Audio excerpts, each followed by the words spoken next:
Je m'appelle Amelia et je ne viens pas d'une famille aisée. Malgré des débuts modestes, j'ai réussi à décrocher un emploi et même à me marier avec Pierre, qui travaille dans un hôtel de luxe. Initialement, je m'imaginais un conte de fées, mais la vie en a décidé autrement. Ma maison d'enfance n'était pas dans l'opulence, mais je n'en voulais pas à mes parents. Ils ont sacrifié leur plaisir pour moi, m'emmenant dans des endroits et m'enseignant des connaissances sur diverses cultures. Je me demandais souvent si leur passion pour la géographie dépassait mes besoins. Enfant, je ressentais qu'ils faisaient plus que ce qui était nécessaire pour moi. Déterminée à ne pas les accabler davantage, j'ai décidé de travailler dès la fin du collège, malgré les conseils de ma mère de terminer le lycée. J'étais résolue. Mon père a approuvé ma décision, soulignant qu'ils avaient suffisamment d'économies pour m'envoyer au lycée. Leur encouragement m'a réchauffé le cœur, mais plus que cela, je voulais soulager leur souffrance le plus tôt possible. Je commencerai à travailler dès que je serai diplômée. Plus tôt je commencerai, plus vite je gagnerai. Je leur ai assuré, bien que l'incertitude de trouver un emploi planait. Mon amie d'enfance, Jessica, une immigrante comme moi, partageait un bagage financier similaire. Notre lien s'est renforcé à mesure que nous relevions ensemble les défis. Apprendre l'espagnol grâce à des conversations avec Jessica s'est avéré être une compétence précieuse. À la fin de la 9e année, je pouvais tenir des conversations en espagnol avec aisance.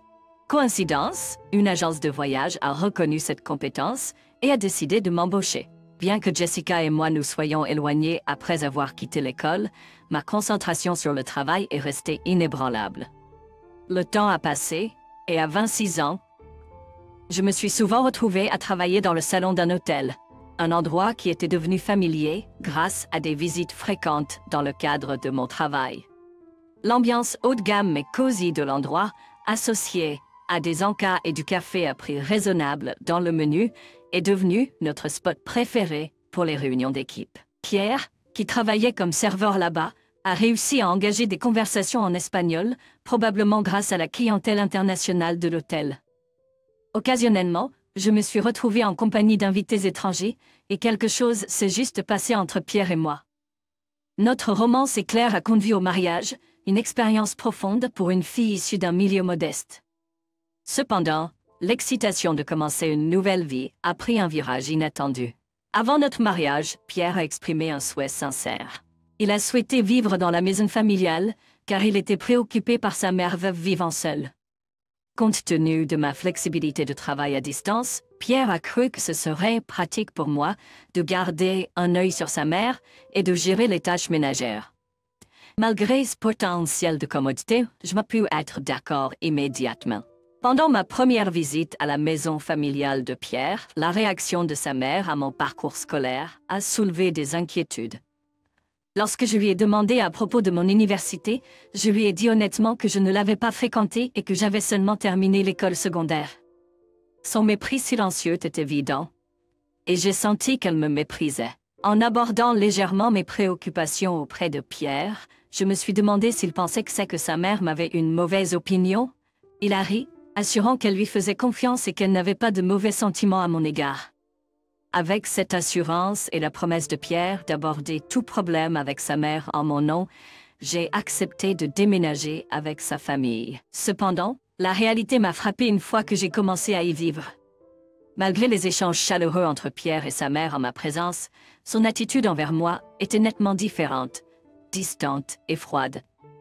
Amelia, assure-toi simplement de ne pas retenir Pierre, m'a instruit mon impitoyable belle-mère, sa voix ressemblant à l'émission d'ordre à un serviteur. Le mépris dans ses yeux était indéniable, me laissant avec un sentiment persistant d'être regardée de haut. C'était un sentiment que je ne pouvais pas me débarrasser.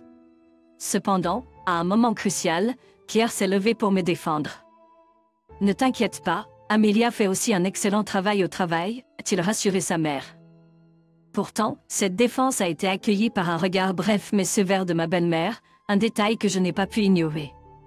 Malgré cela, j'ai résolu de gérer les problèmes qui pourraient survenir, en pensant qu'une communication ouverte avec Pierre faciliterait les choses. Nous avons commencé notre cohabitation avec un esprit positif, alimenté par la croyance que, en tant que famille vivant ensemble, nous pouvions surmonter tous les mauvais vibes potentiels.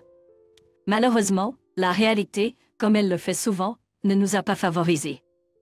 Un jour, alors que j'étais absorbée par mon travail sur l'ordinateur, ma belle-mère est brutalement entrée dans ma chambre, avec une pointe d'enjeu dans sa voix. « Hé Amelia, quand vas-tu nettoyer ma chambre? Il faut qu'elle soit faite à 10 heures du matin tous les jours, a-t-elle insisté, révélant une règle dont je n'avais jamais entendu parler auparavant. J'ai été surprise ayant accepté de m'occuper des tâches ménagères, mais leur étendue n'avait jamais été clairement définie. Malgré ma surprise, j'ai rapidement terminé mon travail, présenté mes excuses et commencé à nettoyer sa chambre. Tandis que je m'acquittais consciencieusement de cette tâche, ma belle-mère est restée dans le salon, regardant tranquillement la télévision et grignotant des collations. Il est apparu clairement que mon engagement envers mon travail et mon emploi du temps entraient en conflit avec ses attentes. Pierre avait exprimé des inquiétudes concernant la santé de sa mère auparavant. Malgré mon premier sentiment que ma belle-mère aurait peut-être des difficultés avec les tâches physiques, elle s'est avérée plus alerte que je ne l'avais imaginé, me commandant avec aisance de nettoyer sa chambre. Une fois cette tâche accomplie, elle m'a immédiatement ordonné de commencer à préparer le dîner. En préparant le dîner, elle a insisté sur ses préférences pour des saveurs fades. Cette demande inattendue a été suivie d'une instruction de me rendre immédiatement au magasin pour acheter des ingrédients. Bien que je pense qu'il était peut-être trop tôt pour commencer à cuisiner, j'ai décidé de m'exécuter et je suis allée faire des courses. À mon retour, j'ai trouvé ma belle-mère, comme prévu, toujours en train de se détendre. En réprimant mon irritation, j'ai choisi de me retenir et de me concentrer sur l'exécution des corvées. Peut-être cherchait-elle à tester ma patience, et je croyais qu'elle finirait par comprendre et apprécier mes efforts. Cependant, cet espoir a persisté pendant des mois alors que les exigences devenaient de plus en plus pointilleuses. Que ce soit une plainte concernant un retard de 5 minutes avec la lessive, ou un mécontentement à l'égard de la propreté de la baignoire, les remarques pointilleuses ont atteint un niveau presque obsessionnel. Avant même de m'en rendre compte, je me suis retrouvée à assumer toutes les tâches ménagères pendant que ma belle-mère continuait à se prélasser à sa guise. La préoccupation croissante que cette situation puisse affecter négativement mon travail m'a incité à agir. Attendant le soir, lorsque ma belle-mère s'était retirée pour la nuit, j'ai décidé de me confier à Pierre. J'ai partagé mon mécontentement, exprimant que je me sentais constamment critiquée et épuisée. À ma grande surprise, Pierre a ri dédaigneusement et a dit « Allez, ce ne peut pas être vrai. Maman est une personne gentille. Il n'y aura pas de problème tant qu'Amélie ne fera rien d'étrange. Et c'est simplement de temps en temps. » Il ne voulait tout simplement pas me croire, peut-être parce que ma belle-mère le gâtait constamment et ne se plaignait jamais de moi auprès de moi. Lorsque Pierre était présent, elle suggérait même que je prenne une pause et que je prenne le thé. Malgré ces moments occasionnels de répit, ma patience face au cycle incessant des tâches ménagères s'amenuisait. Je me retrouvais liée aux responsabilités domestiques tout au long de la journée, travaillant souvent sur mon emploi tard dans la nuit. Honnêtement, ma confiance en Pierre s'effritait, et sans changement, la tension accumulée menaçait de me submerger. Au milieu de cette tourmente, ma belle-mère a lâché une bombe. Elle sera peut-être pendant une semaine ou 3 mois. Assure-toi de garder la maison en ordre, d'accord? Cette révélation m'a prise au dépourvu, et lorsque j'ai demandé des explications sur ce voyage soudain, elle a mentionné à la légère que Pierre avait suggéré des vacances à l'étranger. Étrangement, Pierre n'en avait pas parlé à moi, ce qui m'a laissé me sentir exclue et chargée de la responsabilité de maintenir la maison. Sentant l'urgence d'aborder la situation, j'ai soulevé le problème avec Pierre ce soir-là. Sa réponse était pourtant « Oh, maman t'a déjà dit, mais tu viens aussi, non ?» Il s'est avéré qu'il y avait eu une mauvaise communication et ma belle-mère avait mal exprimé les choses. Malgré le désir d'Edouard de me voir partir avec eux, l'idée de passer du temps prolongé avec elle m'a rendue amère. Avec son refus de m'accompagner, frustrée, j'ai exprimé mon refus d'y aller en expliquant que je ne pourrais pas profiter du voyage avec sa mère. Cela m'a choquée. Amelia, qu'est-ce que tu dis? Combien de temps vas-tu continuer ce comportement puéril? Je ne permettrai pas que tu parles mal de maman comme ça. Tu devrais méditer sur Thera. C'est des vacances à l'étranger, merde, et je veux en profiter aussi. L'absence de confiance d'Edouard m'a attristée et le fait de rester à la maison était devenu insupportable pour moi. Déterminée à prouver la vérité, j'ai agi le lendemain, lorsque Pierre était au travail. Lors du petit déjeuner, nous étions réunis tous les trois et j'ai décidé de confronter ma belle-mère. Tu essaies de m'exclure du voyage à l'étranger, n'est-ce pas? Je lance un défi, hésité. Sa réponse a été déterminée en disant si je voulais venir, je devais simplement me joindre à eux. Pierre est intervenu, m'encourageant à m'excuser auprès de sa mère et m'accusant de me comporter de manière capricieuse et immature. Je me suis obstinée en insistant sur la vérité. Cependant, ma belle-mère m'a infligé la pire insulte en suggérant que je devrais peut-être rester à la maison, car ce n'était pas le bon moment pour quelqu'un comme moi de voyager à l'étranger. Elle a remis en question mon appréciation de l'expérience en raison de mon manque d'éducation et a insinué que je ne méritais pas de voyager à l'étranger, en sous-entendant que j'étais au chômage. J'étais abasourdie, ayant précédemment expliqué mon travail, même lors de nos salutations. Lorsque je l'ai affrontée, elle m'a dédaigné, rangeant mon télétravail comme un simple jeu informatique.